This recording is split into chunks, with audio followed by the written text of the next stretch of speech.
Hari ini gue akan menceritakan seorang pria bernama Tony. Tony ini bekerja sebagai driver Grab mobil. Suatu hari ketika dia pulang hingga larut malam, di pertengahan jalan Tony melihat seorang gadis meminta tumpangan. Gadis itu cantik dan mengenakan gaun putih yang indah.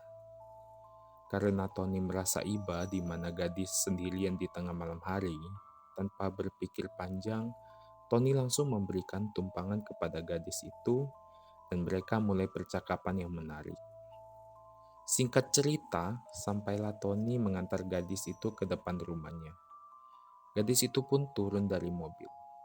Karena waktu sudah menunjukkan tengah malam, Tony pun langsung pulang ke rumahnya dan beristirahat. Keesokan harinya, waktu Tony mau berangkat bekerja, dia melihat bahwa gadis itu secara kebetulan melupakan sweater di mobilnya.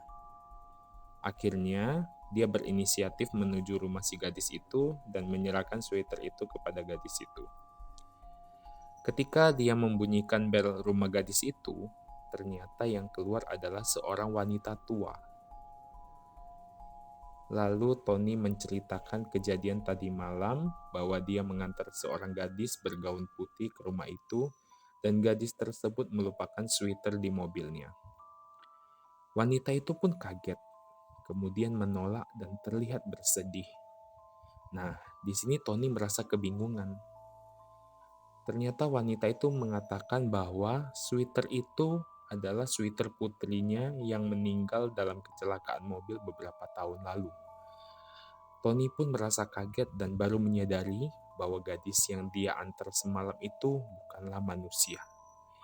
Nah, setelah mendengar cerita ini, bagaimana menurut teman-teman?